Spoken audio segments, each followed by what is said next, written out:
দেখতে দেখতে আরও একটা সপ্তাহ কেটে গেল। সকালবেলা ঘুম থেকে উঠে এসেছি, বেসিক যে কাজগুলো থাকে সেগুলো একটু সেরে নেব। আজ সোমবার।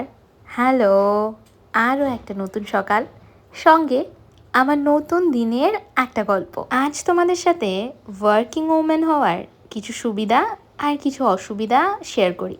যারা আমার সাথে রিলেট করতে পারবে তারা কমেন্টে প্লিজ জানিও। সকালবেলা ঘুম থেকে উঠেই ফার্স্টে যে জিনিসটা মাথায় ঘোরে সেটা হচ্ছে আজ আমার কোন শিফট আছে, মর্নিং অথবা ইভিনিং, যেটা আছে সেই অনুযায়ী কাজ গুছিয়ে নেওয়া।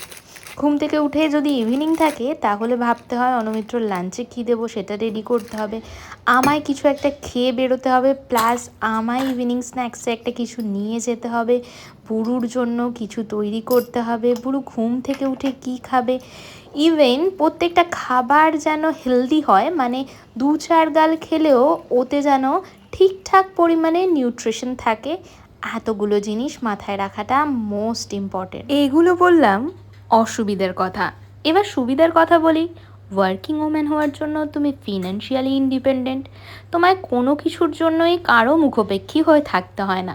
হ্যাঁ, কথাটা শুনতে খারাপ লাগলেও বেসিক্যালি সত্যি। নিজের একটা টিপের পাতা, একটা চুলের ক্লিপ অথবা এক পাতা সেফটি পিনের জন্য যদি দিনের পর দিন কারো মুখের দিকে তাকিয়ে থাকতে হয়, তখন একটা সময়ের পর হয়তো কিছুটা খারাপ লাগা চলেই আসে। এই জন্য এখন দেখবে এত ক্রিয়েটার বেড়ে গেছে যারা অকপটে স্বীকার করে যে লাইফে টাকাটা খুব বেশি প্রয়োজন। হ্যাঁ, আই রিপিট, লাইফে টাকাটা খুব বেশি প্রয়োজন। নিজে স্বনির্ভর হলে তুমি নিজের পছন্দ মতো সব কিছু করতে যেমন পারবে, তেমন অসময়ে সংসারের হালটাও ধরতে পারবে। এইটা হলো সব থেকে জরুরি। তুমি নিজে তোমার হাজব্যান্ডের কাঁধে কাঁধ মিলিয়ে তাকে ভরসা দিতে পারবে যে কখনো কোনো অসুবিধা হলে আমি শক্ত করে তোর হাতটা বা তোমার হাতটা ধরার জন্য তোমার পাশে আছি। এই দেখো, তোমাদের সাথে আজ এসব কথা বলতে বলতে রান্নাঘরের কাজ মিটিয়ে স্নান সেরে পুজোও কমপ্লিট করে নিয়েছি। কয়েকটা জামা কাপড় ঘরের ভেতরে নাড়লাম। কেন বুঝতে পারছো তো? বাইরে রোজ এই রকমই ওয়েদার চলছে, শুধু বৃষ্টি আর বৃষ্টি।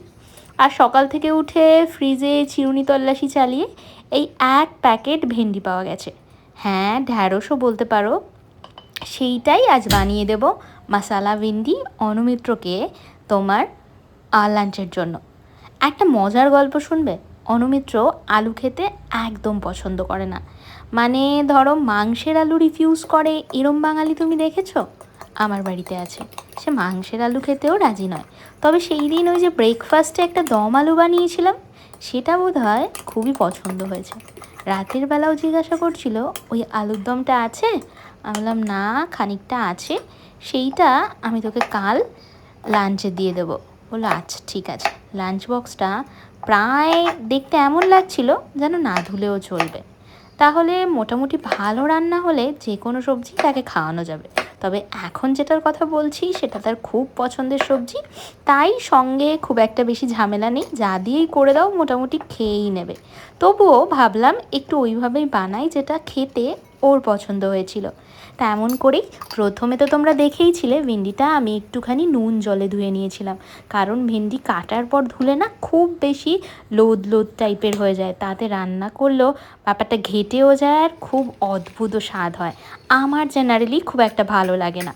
এইবার ছোট ছোট করে কেটে নিয়ে ওপর থেকে একটু নুন, একটু গোলমরিচ গুঁড়ো, একটু পেরি পেরি মশলা আর একটুখানি কর্নফ্লাওয়ার লাগিয়ে নিয়েছিলাম যাতে মশলাগুলো এটার গায়ে একটু আটকে থাকে, তেলে ভাজলে ছেড়ে না যায়। তবে ফ্রাইটা কিন্তু আমি শ্যালো ফ্রাই করছি, একদম হালকা ভাজবো। এই দেখো ভিন্ডির কালারগুলোও পর্যন্ত চেঞ্জ হয়নি। একটা টিস্যু পেতে বাটিতে তুলে রাখলাম যাতে এক্সট্রা অয়েলটা ওখানে সোক হয়ে যায়। এইবার ওই একই তেলের মধ্যে আগে থেকে ফেটিয়ে রাখা টক দইটা অ্যাড করে ভালো করে একটু নাড়াচাড়া করে ভেজে রাখা ভিন্ডিটা দিয়ে দাও। তারপরে খুব ভালো করে মিক্সড করে নিলেই রেডি তোমার মশালা ভিন্ডি, অথবা দই ভিন্ডিও বলা যায়। তবে মশালা ভিন্ডি জেনারেলি বলে এটাকে। একদম ড্রাই ড্রাই খেতে হয়, রুটি বা পরোটার সাথে আইডিয়াল, খেতে খুবই টেস্টি হয়। তোমরা কখনো ট্রাই করে দেখতে পারো। যারা মিষ্টি পছন্দ করো, ওপর থেকে টকটা ব্যালেন্স করার জন্য একটু মিষ্টিও দিতে পারো, তাহলে আরও বেশি টেস্টি খেতে লাগে। রান্নাঘরের কাজ মোটামুটি শেষ এখনকার মতো। গ্যাসটা একটু পরিষ্কার করে দিই। ওই যে বলেছিলাম ওসিডি, যাই করো স্বভাব মানুষের সেভাবে যায় নাকি। ব্যাস, এইবার লেফটওভার যে দু একটা বাসন আছে সেটা একেবারেই ক্লিন করে রান্নাঘর থেকে বেরোবো। বেরিয়ে দেখাচ্ছি, দাঁড়াও। সকালবেলা থেকে উঠে আমি তাড়াহুড়ো করে সব কিছু ম্যানেজ করার চেষ্টা করছি, যার জন্যে সে বসে কি করছে তোমাদের একবার দেখাই। চলো লাঞ্চ বক্সটা প্যাক করে নিই, তারপর বাইরে গিয়ে দেখাচ্ছি। দাঁড়াও। এদিকে রান্না করতে করতে হেয়ারটাও প্রায় ড্রাই হয়ে গেছে। আজ সকালে উঠে শ্যাম্পুটাও সেরেছিলাম, না হলে চুলগুলোর দিকে আর তাকানো যাচ্ছিল না। বুড়ো হওয়ার পর থেকে না স্কিন কেয়ার, হেয়ার কেয়ার যাই বলো, সেগুলো একটু কমেই গেছে। আগে যেমন নিয়ম করে পার্লারে যাওয়া, ফেসিয়াল করা, ভ্যাকসিন করা, কত কী না ছিল। এখন তো টাইম মতো একটু আইব্রাও করাতে যেতেও সময় হয় না। কোনো অকেশান অথবা কোনো লং আউটিংয়ের ব্যাপার থাকলে তবেই যাওয়া হয় পার্লারের মুখো। আর এই যে দেখালাম, তিনি বসে আছেন কফি আর কেক সাথে তার সিরিজ নিয়ে। ঠিক আছে, ওসব করুক, আমি একটু বাইরে থেকে তোমাদের বাইরেটা দেখিয়ে আনিই। দেখো, ছাদে দেখলে বুঝতে পারছো বেশ জোরেই বৃষ্টি হচ্ছে, আর এইদিকে রাস্তাও প্রায় ভিজে একাকার অবস্থা। বেশ কয়েকদিন ধরে বাইরে এইরকমই জিনিস চলছে। এইদিকে বেশ খানিকটা সময় বারান্দায় বসে কাটিয়ে দেওয়ার পর অনুমিত্র বেরিয়ে যাওয়ার সময়ও হয়ে গেল। অনুমিত্র বেরিয়ে যাক, এদিকে বুড়ুও উঠে পড়েছে। বুড়ুর সাথে খানিকটা সময় কাটিয়ে তারপর আমি বেরোবো হসপিটালের জন্য।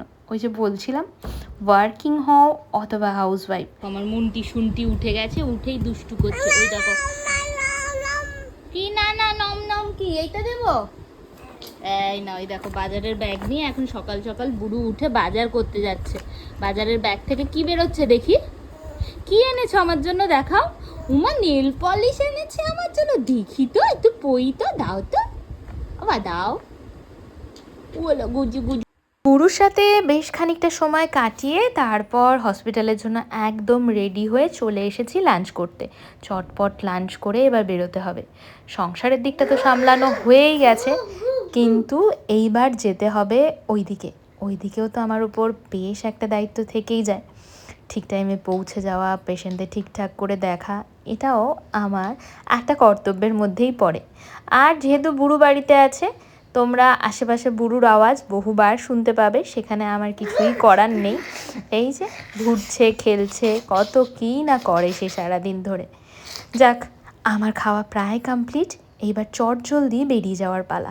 আজ তোমাদের সাথে আমার একটা দিনের প্রায় অনেকটা গল্পই শেয়ার করলাম, আর বাকি 8 থেকে 10 ঘন্টা হসপিটালে কেটে যাবে। তারপর বাড়ি এসে আবার খাওয়া দাওয়া, ঘুম। তোমরা জানিও আজকের ব্লগটা তোমাদের কেমন লাগলো।